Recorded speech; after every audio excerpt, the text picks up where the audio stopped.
South Carolina played one of their best games of the season.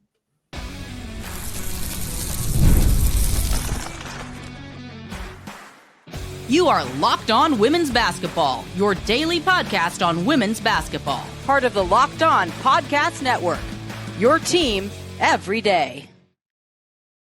Hello, everyone, and welcome to Locked On Women's Basketball. Alongside me is Sophia Jones, the Golden State Valkyries analyst. I'm Clea Butler, the sideline reporter for the Chicago Sky. And today's episode is brought to you by FanDuel. It's the last call for football on FanDuel. If you're a new customer, bet just $5 and get $200 in bonus bets if you win. If you're someone like me, the Patriots won yesterday. And so obviously there's just one final chance for me to bet on them to win the Super Bowl. My dad's from Boston, so we're very excited to see that happen. The Bears left me early, but that's okay. I still have one more team to root for. In terms of what we're going to talk about today in the world of women's basketball, there was a cool breeze that came over Miami this past weekend, and we have to talk about Paige Bueckers and Dominique Malunga, the youth absolutely taking over Unrivaled. Is Iowa taking over the Big Ten? They are looking like a very strong opponent in the Big Ten right now. We've talked about UCLA looking incredibly dominant, but Iowa is right up there with them. But first, we have to go over this South Carolina and Vanderbilt game because this was a very highly anticipated one. South Carolina coming in second, Vanderbilt coming in fifth in the polls, but Vanderbilt gave up 103 points. South Carolina beats them 103-74. South Carolina handed Vanderbilt their first loss of the season, and they just looked incredibly dominant right out of the gate. Yeah, from the moment the ball was tipped, South Carolina immediately scored off of that play. Not something that you see all the time in basketball in general. And I think that really set the tone for how they were going to play that whole game. They just took Vanderbilt's baddie chain from the start. Defense, extremely aggressive. They were getting a bunch of steals and then going the exact opposite way, finishing in transition, getting layups. I think the first quarter, they were shooting an incredible high field goal percentage, but it's because of the looks that they were getting. And that game felt like it was won in maybe the first 3 minutes, quite frankly. Even looking at some of the statistics, South Carolina scored 32 points off of Vanderbilt's 20 turnovers. That was like the biggest story of the game. And I mentioned they have 12 steals for the whole game. I think in the first 3 minutes, they had about 3 steals. So really just setting the tone from the jump.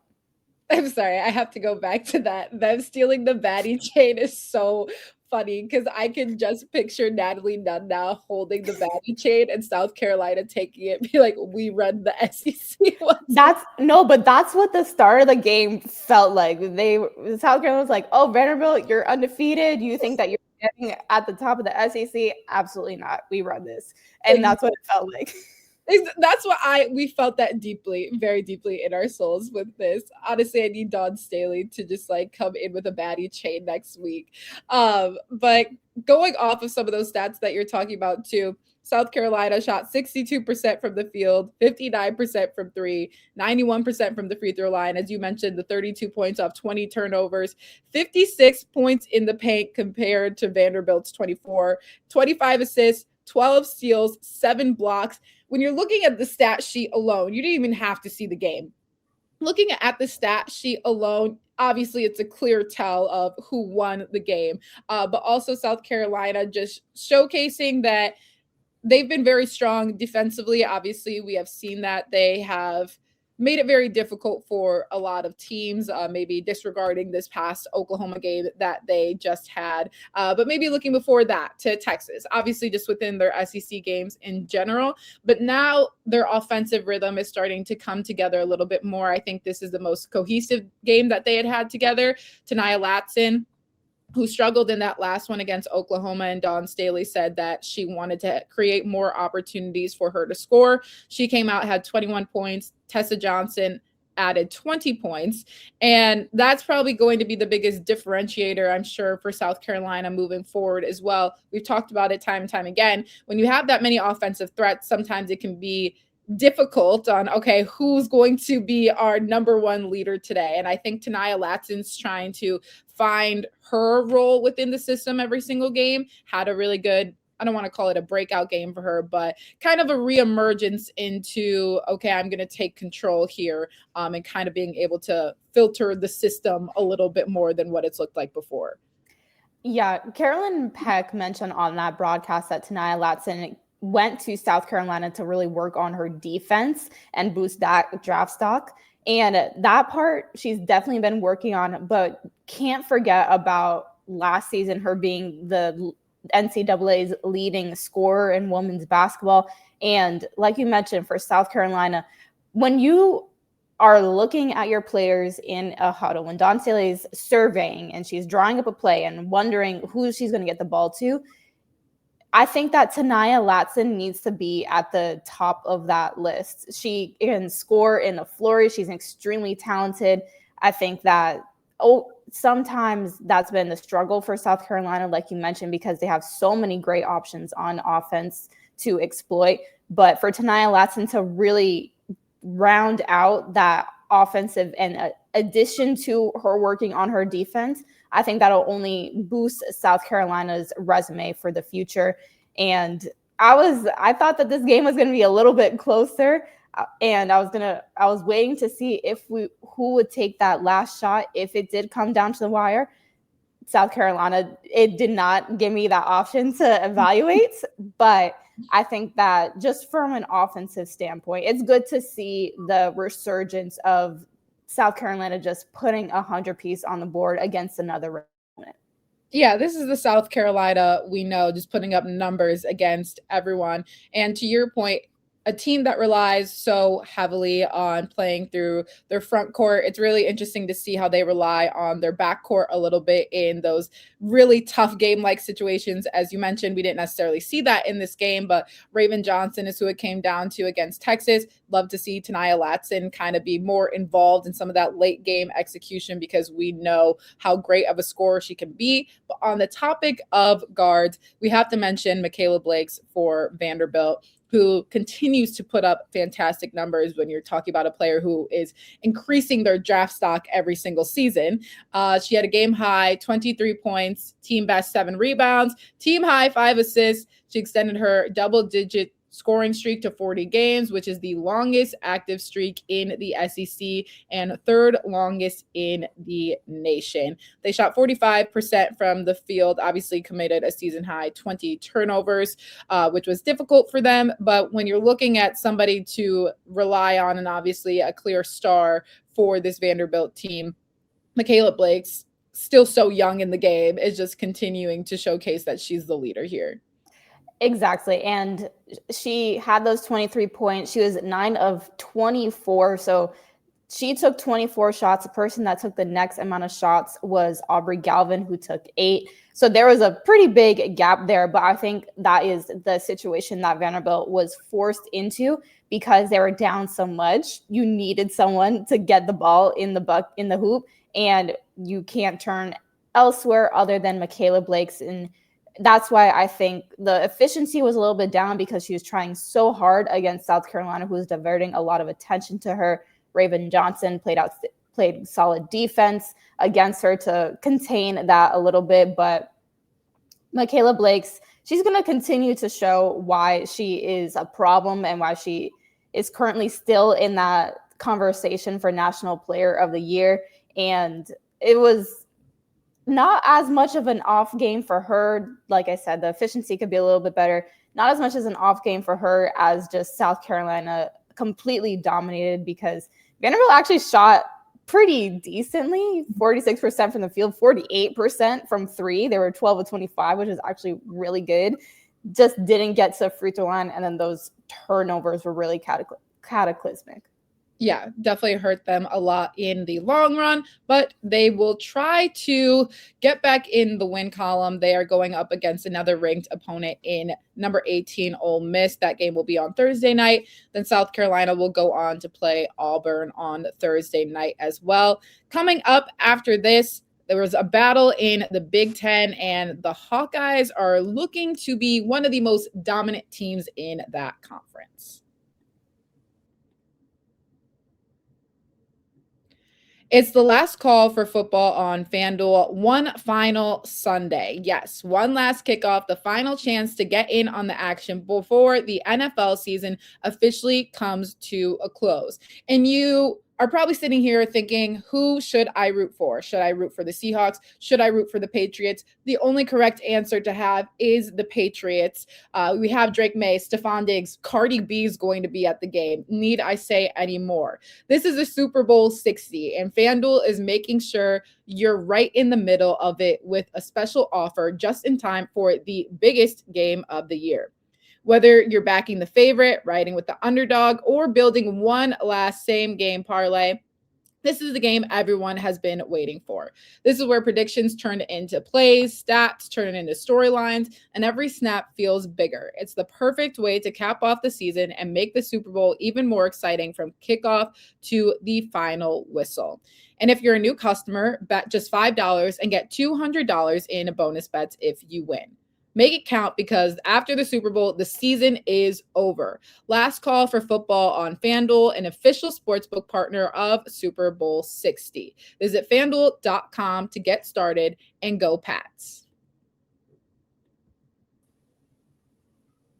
Okay, if you guys are confused, I'm from Chicago, but my dad is from Boston. This is very serious to be a Boston sports family. However, I also have to root for Chicago. So if everyone's like, oh, Kalia's jumping on these bandwagons, you're thinking wrong. Okay. Anyway, just wanted to clear the air on that one. No, definitely. You have to set the record straight. I don't really watch a ton of football, but I do root for the local Niners here in the Bay Area. They got obliterated by the Seahawks. And at this point, I just want to watch Bad Bunny at the halftime show. We are here for Bad Bunny, and maybe Cardi B will just hop on the stage if she's feeling. You know what? They do have a song together.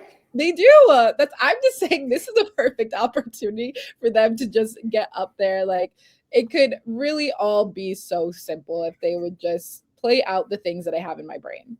Exactly. People need to think exactly like me and Clea think. And the world would be a simpler place, trust me. But back to the topic of women's basketball, the Big Ten. Iowa and Ohio State played, and this is another game that we anticipated maybe to be a little bit closer than it was, but Iowa came away with a victory 91-70 over Ohio State.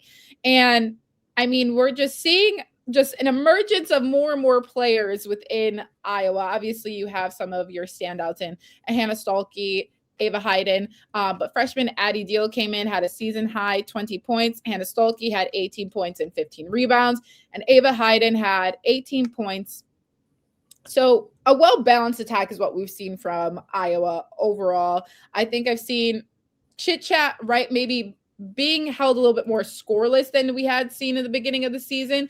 But a lot of things are still running through her. She's been very good at setting these systems up. And I really like how Iowa's kind of been able to pull themselves away within the Big Ten as well. They're 9-0 in Big Ten play. The only other team that we're really thinking about that's kind of been dominant in the way that they have has been a UCLA. Exactly. And this was a really, really showcasing win for Iowa, because Ohio State, they were very much in that same conversation in creating a little bit of separation from that middle pack of the Big Ten. They had a great win against TCU early last week, and they were coming into this riding a high, and Iowa just looked extremely dominant. Again, this game felt like it was determined already in the first quarter. Iowa came out with an offensive barrage. They were shooting the ball extremely efficient. They forced Ohio State into a lot of rushed looks. So they really set the tone early. And like you mentioned with Chit Chat, right, Iowa likes to be a little bit more in the half court when they're going through their offensive execution. But she establishes the pace that they play at. You can still play with great pace when you're in the half court, and I think she does a tremendous job of just establishing that from the jump with how she controls the tempo. Yeah, she still had 14 points in that game, so I'm not going to pretend like she's not scoring. But to your point, I think Iowa does like to slow the game down for themselves a little bit. They execute very well in the half court. That's when everybody kind of starts to get involved. Everyone's basically getting a touch on the ball, looking for their best looks. But they led as much as 23 points in the second half, shot 57% from the field, held the Buckeyes to just 34%. And had a 48-30 rebounding advantage, and the Hawkeyes had a 33-3 advantage in bench points as well. When we're talking about kind of how deep this Iowa team is right now, you can kind of really rely on anyone to go in, get you a bucket, and then you're bringing in the next group. The next group's coming right in after. Exactly. I do think that their depth might take a little bit of a hit because Iowa lost starting guard Taylor McCabe to a knee injury on the first play of the game. She was a senior that averaged 8.5 points, and she leads the team in three-pointers with how dominant Iowa is within the paint. She has a great balance to that. It didn't matter in the course of the game. I think the Hawkeyes maybe were fueled for that. She came back and was sitting on the bench, and you could see a lot of the players going in to give her some hugs of support and comfort. But I think that hopefully it's not a bad injury, but it's something that Iowa might have to keep an eye out for, because looking at the landscape of the Big Ten, you look at UCLA, that is the top dog there in that conference right now. And with how much Iowa relies on their front court play and just their points in the paint, they outscored Ohio State 42-14 in points in the paint that game. It's going to be a different kind of challenge when you're going up against a Lauren Betts that's sitting right at the rim. Well, luckily for us, we get to see this play out very soon because they are making their trip over to the West Coast. Their next game on Thursday is going to be against USC, which is going to prepare them for an even tougher battle, I could imagine, against UCLA, which will happen on Sunday. The number 10 and the number 3 AP teams are going up against each other, but really it's going to be kind of a battle for who actually is the most dominant in the Big Ten right now. Both these teams have been beating Big Ten opponents very comfortably.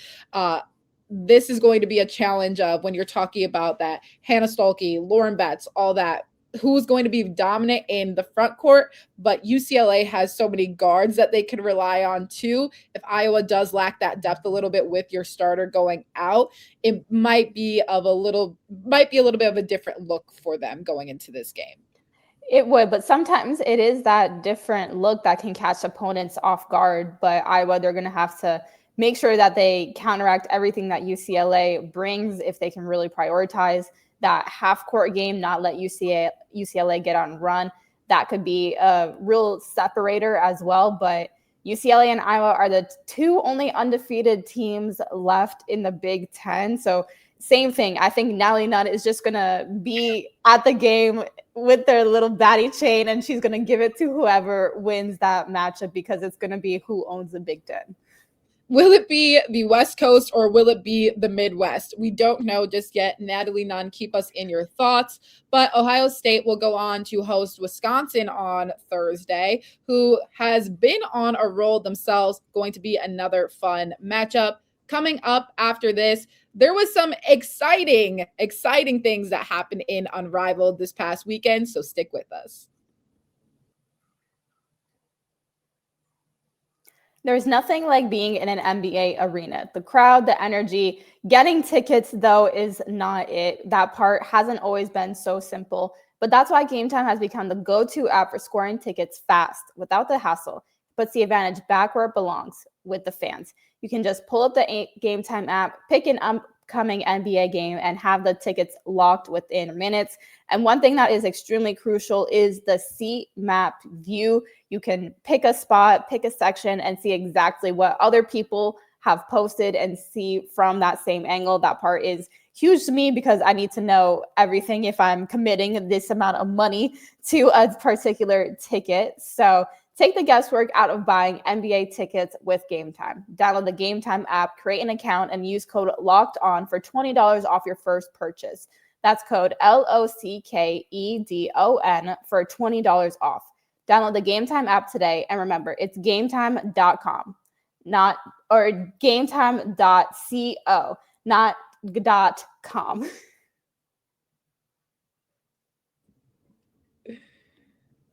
That was a tough one, Sophia. I'm not going to pretend like it was. It caught me off guard. It's like I did exactly what they told me not to do. And that's okay. Now you just provided clarity for everyone. It's .co, not .com. Exactly. Don't be like me. Don't be like Sophia in certain aspects. Other aspects, be like Sophia. We're going to recap what happened at Unrivaled this past weekend. Friday night, Mist go up against the Rose. Mist win 89-71. Alicia Gray, 28 points. She's just been absolutely killing it. I feel like sometimes she doesn't get the stardom as others, but she is an absolute bucket getter. Arike Agumbawale, 21 points for the Mist, obviously alongside Alicia Gray. On the other side, Brianna Stewart had 19 points. So defeating one of the co-founders of Unrivaled, which I'm sure probably feels good to some. But the Rose have kind of fallen off. I don't want to say fallen off, but to an extent they kind of have. No, and I think that's very fair. They were riding a high. They won 3 to start the season and then took a little bit of a slip. They lost 3 in a row, including that game. So it was just, and that was a blowout game as well, which was pretty not resume boosting, I guess you can say. And I think that so much has fallen on Chelsea Gray's shoulders that it's kind of messed up the rhythm that they were developing. And I think adding Kalia Copper back into the situation, the first game that she came back to play was when the Hive got their first win and they beat Rose. And so I think that when you're adding just so much of another bucket and gravitational player back onto the team, that disrupted the rhythm that Rose had developed for so long. And I think that it'll still work out and they'll be able to get on their P's and Q's, but it's just a little bit of a hiccup for Rose. Absolutely. The Phantom took on Vinyl. They won 78-69. And a player that also needs more attention, in my opinion, is Aaliyah Boston. I love Aaliyah Boston. On top of her, also doing everything else, because she's also broadcasting certain things. She's doing her podcast with Candace Parker. Then she's coming out to going back to Miami and putting up 21 points and 11 rebounds on you. A woman that can do it all. You have Kelsey Plum, obviously, in assistance with that, who had 18 points as well. She's had consistent double-digit scoring in essentially all of these Unrivaled games too.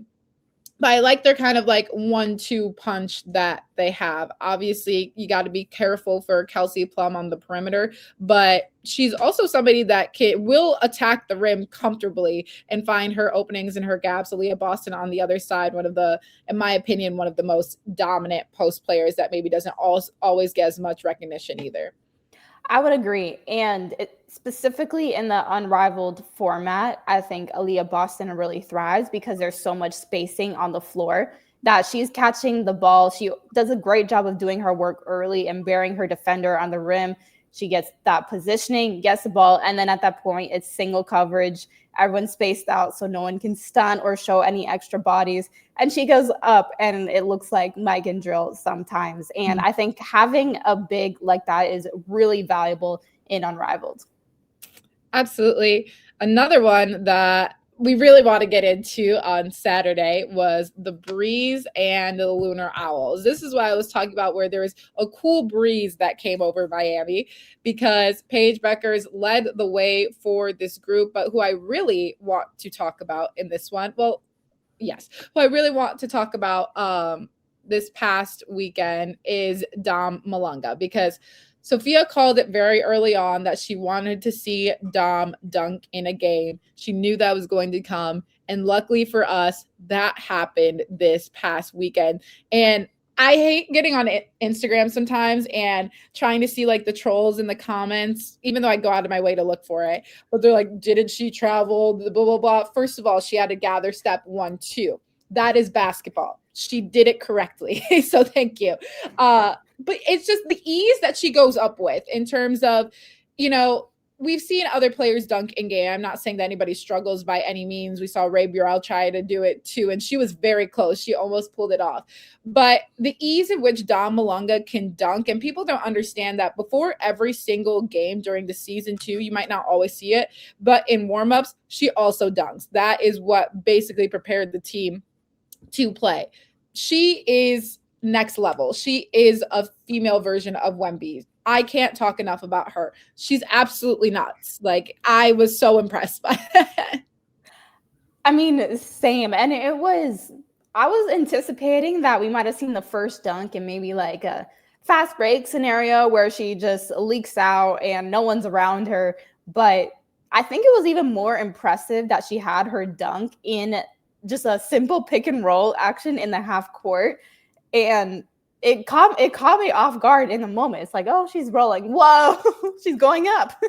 And I think that her getting the first one out the way also will be a huge boost for her confidence, because that's really been the biggest thing for her throughout Unrivaled. I think that confidence level is increasing every single game. And what more can you do when you can show off a dunk? I think that's just even more of an increase. Yeah, and I think what made it kind of funnier is that she dunked on Marina Mabrey. And we obviously know the crash out that she is. She did not crash out after that. But I know internally she was like, I know this girl did not just basically dunk on me. That would cause me to crash out. Obviously, like if I get switched on to this essentially 7-footer woman and I am coming in at a strong 5'10", what am I supposed to do with that? Like, you just have to let her go up. It's great for the game. It's great for Unrivaled. She had the second ever dunk in Unrivaled. So we're going 2 for 2 so far. Season 1, season 2 dunks. Everyone has to be happy. But yeah, I think that just added a little layer to it where I was like, this is kind of funny that was on Marina, because I know she's in her head probably pissed. Exactly. And I hope that everyone let her know about it too, because that was a major topic of discussion. Who's going to be Dom's first victim? And I don't think I would have thought it would have been Mabrey, to be completely fair. I don't either, but I did love Dom Malunga's response to it afterwards, because she's not a player that plays with a lot of emotions openly, but she said, I was happy to feel the love from the whole arena. Everybody was so hyped. It was a great moment. I'm not really expressive on the court, so I know that I didn't show a lot, but yeah, it was mind-blowing actually. And we just have to remember that this is a 20-year-old young woman that is coming in here. She's coming from a different country on top of it. She's coming into this league, finding a new way of playing basketball, because they've talked about how different it can be. But the quick adjustments that she has made, and then playing along some of the best, and not some, the best players in the league, and being able to make that transition so quickly and preparing for what she is going to look like this upcoming season with just a year of the league under her belt. And now having Unrivaled, she is definitely making her case for trying to start getting into that starting role here soon. I think so. And it's so valuable that, or her former head coach at the Seattle Storm, Noelle Quinn, is her current head coach at the Breeze, because she's seen Dawn's development through all this. She knows how to bring that out of her. And so I think that was very valuable, and a little bit of strategic move as well to get that done. But people don't call Dom baby goat for no reason. This girl has some serious potential. Absolutely. We'll see more of Unrivaled tonight. They'll play again, but that will do it for us today on Locked On Women's Basketball. Thank you guys so much for